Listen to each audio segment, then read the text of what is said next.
anak itu lahir dari dosa, tapi dia juga tumbuh dari luka yang gak pernah sembuh. Lo pernah denger gak sih? Ada anak kecil yang udah pinter diem sejak bayi, bukan karena dia sabar, tapi karena dia tahu nangis pun gak bakal ada yang dengerin. Itu Raffi. Anak kecil yang lahir dari hubungan gelap dua remaja bego yang gak mikir masa depan Rangga dan Siska. Rangga waktu muda itu, singkatnya, brengsek. Gak pernah mikir jauh, geng motor, tawuran, mabuk, pukul orang cuman karena dilihatin. Dan Siska, dia cewek polos yang salah milih orang buat disayang. Mereka pacaran setahun, Siska hamil. Rangga kabur, dan semua rasa takut Siska ditumpahin ke perutnya yang makin gede, sendirian. 7 tahun kemudian, Rangga udah nggak sekolah, hidup sendirian di rumah warisan orang tuanya. Baru kenal sama hidup susah, kerja serabutan,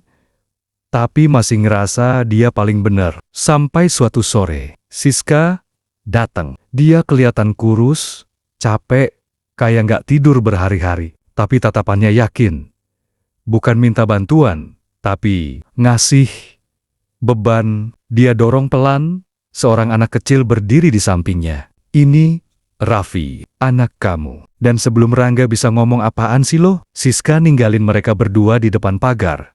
Lalu ngilang, gak pernah balik lagi, gak pernah dicari. Rangga diem, dia pandangin anak kecil yang waktu itu berdiri sambil bawa tas sekolah warna biru yang udah pudar. Mukanya polos, tapi matanya gak kayak anak umur 7 tahun, dingin, kayak gak berharap apa-apa dari dunia. Masuk, kata Rangga.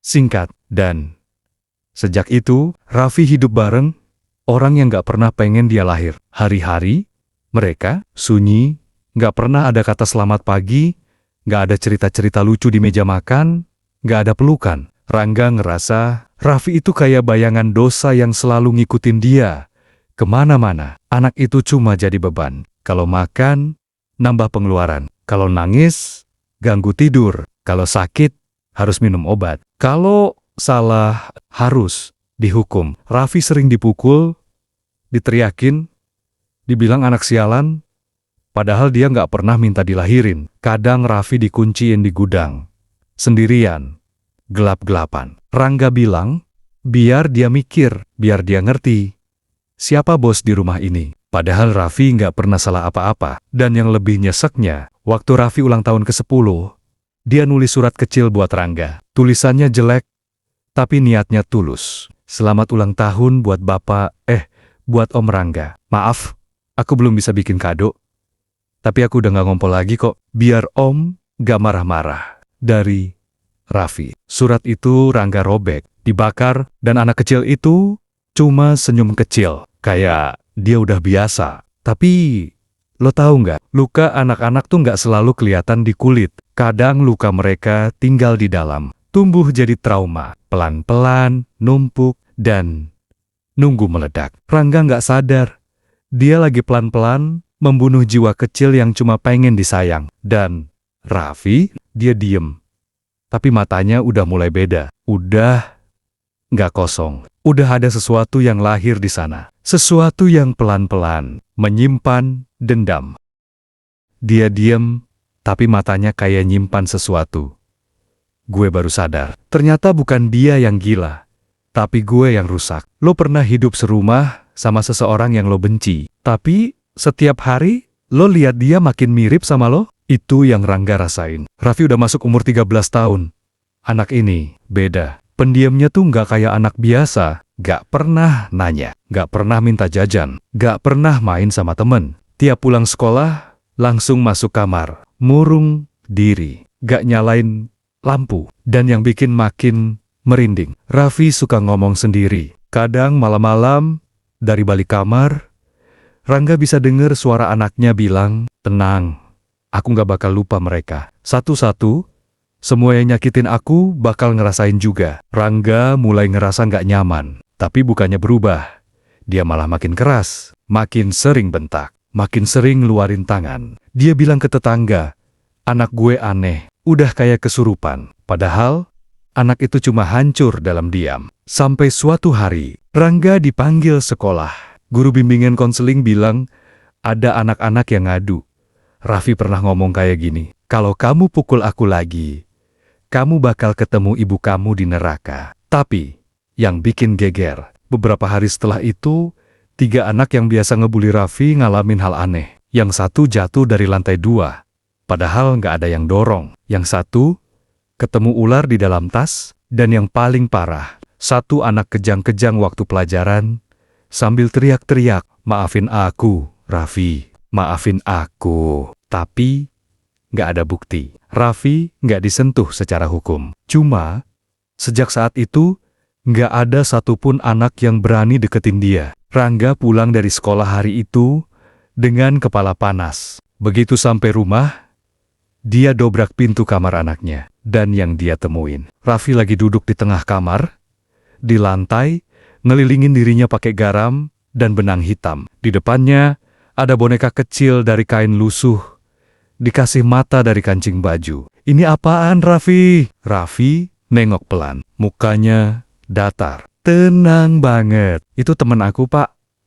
Dia yang jagain aku waktu Bapak lagi sibuk mukul. Darah Rangga naik. Dia rampas boneka itu.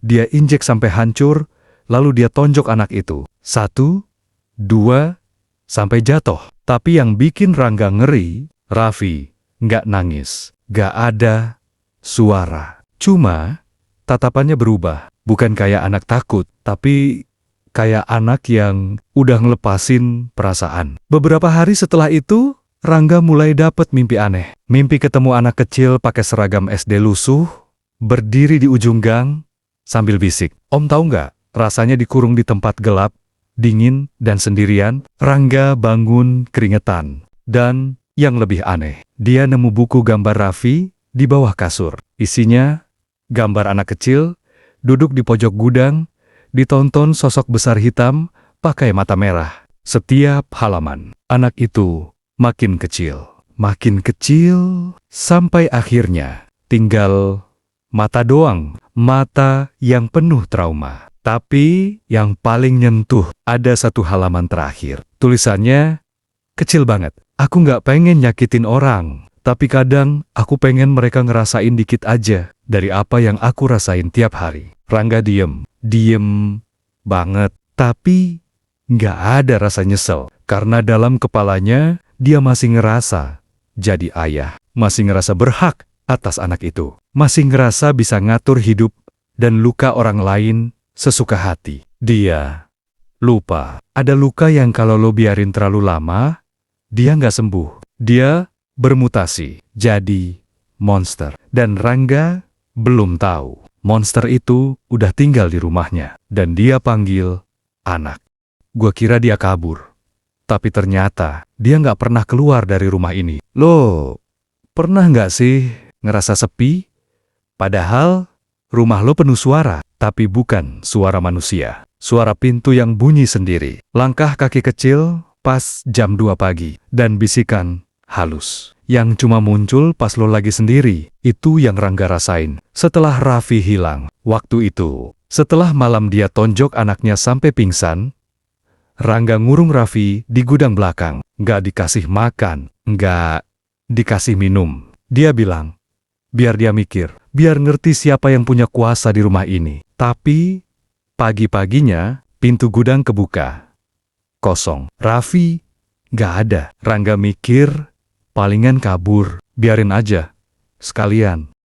Tapi, anehnya, nggak ada jejak. Nggak ada kabar dari sekolah. Gak ada laporan ke RT. Gak ada yang lihat anak kecil lari-lari keluar malam itu. Kayak anak itu ngilang ditelan bumi. Hari-hari berlalu. Awalnya Rangga ngerasa lega. Rumah sepi. Gak ada mata anak kecil yang ngeliatin dia dari pojokan. Gak ada suara langkah pelan di malam hari. Tapi, lo tahu nggak? Kesepian itu mulai berubah. Malam-malam, gudang belakang mulai bunyi sendiri. Pintu yang udah dirantai, kayak digedor pelan dari dalam. Ada suara kecil, lirih, tapi jelas. Om, aku lapar. Rangga pikir itu cuma halusinasi, tapi setiap malam makin sering. Dan yang paling ganggu, ada bau kayak tanah basah,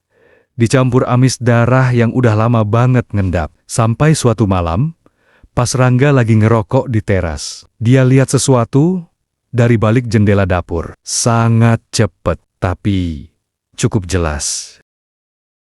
Sosok kecil dibungkus kain putih, kotor, matanya hitam legam, dan dia nunduk, tapi kayak lagi nyari sesuatu. Rangga gak teriak, gak lari. Dia kaku, karena dalam hati kecilnya, dia tahu, itu bukan maling, itu bukan tetangga, itu Raffi. Besoknya, dia coba buka gudang, mau buktiin ke dirinya sendiri kalau semua itu cuma halusinasi. Tapi, pas dia dorong pintunya, dia nemu sesuatu yang gak bisa dia tolak. Tanah di sudut ruangan, ada yang gembur, kayak abis digali, dan ditutup lagi. Dan di atas tanah itu, ada boneka kain lusuh, yang dulu pernah dia injek sampai hancur. Tapi, sekarang, utuh lagi. Matanya dari kancing, tapi kedip satu kali, pas Rangga ngeliatin. Dia panik, mulai minum lagi, mulai ngomong sendiri. Tetangga ngira dia kerasukan. Tapi,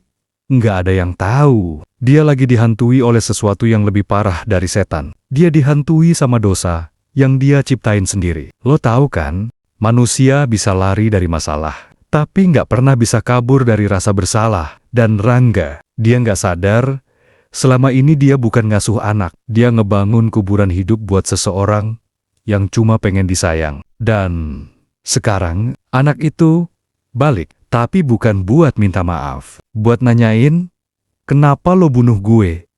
Cuma karena gue lahir dari kesalahan lo. Bukan dia yang minta dilahirkan, tapi gue yang ngebunuh dia.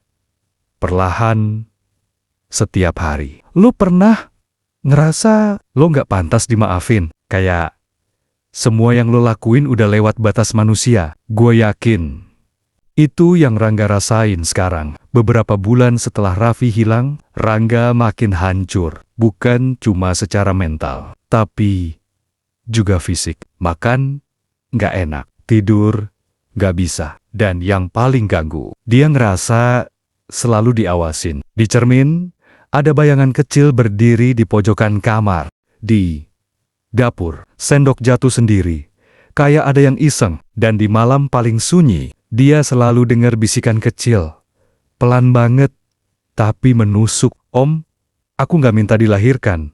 Tapi kenapa aku malah dikubur? Akhirnya, Rangga nggak tahan. Dia ke gereja, ke dukun, ke ustadz, tapi semua bilang hal yang sama. Ada yang lo pendem, bukan di luar, tapi di dalam. Dan malam itu, Rangga jalan sendiri ke belakang rumah. Bawa cangkul. Dia gali tanah di belakang gudang, tempat yang udah lama dia hindarin. Dan lo tahu apa yang dia temuin? Tulang kecil, bungkus baju sekolah, dan potongan kain biru yang dulu dipakai Raffi waktu terakhir kali dia ngeluk roti bakar sambil senyum kecil. Rangga jatuh, duduk di tanah becek, nangis. Nangis kayak anak kecil yang akhirnya sadar.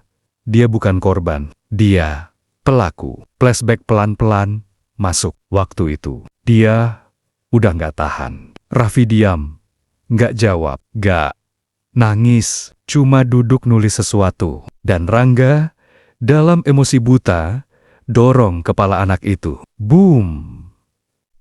Kebentur ujung meja kayu tua. Raffi langsung diam, nggak gerak, mata kebuka. Tapi kosong. Dan saat itu, Rangga cuma mikir satu hal.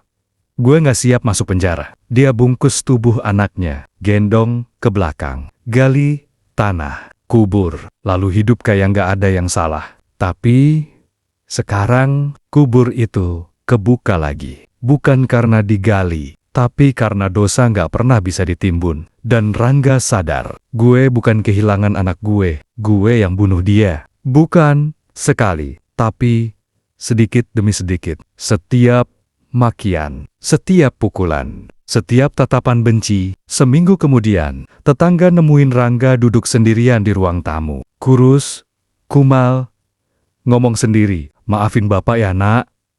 Peluk Bapak sekali aja, biar Bapak nggak takut lagi." Di sampingnya, ada boneka kain, duduk, manis, dan basah, kayak habis ditaruh dari dalam tanah. Dan malam itu, seseorang lihat bayangan kecil berdiri di teras rumah Rangga, pakai seragam SD, pegang buku gambar, dan senyum. Pelan banget. Lo bisa lari dari semua orang, tapi lo nggak bisa lari dari anak yang lo lahirkan, lo sakiti, dan lo kubur hidup-hidup. Karena cinta itu bisa mati. Tapi trauma, dia bangkit lagi, dalam bentuk yang nggak bisa lo peluk, cuma bisa lo takutin. Kalau lo jadi Raffi, dan lo lahir dari ayah yang gak pernah lo minta, lo bakal tetap nyayangin dia gak? Atau gini deh, pernah gak sih lo ngerasa gak dianggap di rumah sendiri? Kayak hidup lo cuma numpang napas, gak ada yang denger, gak ada yang peduli. Tapi lo tetap diem,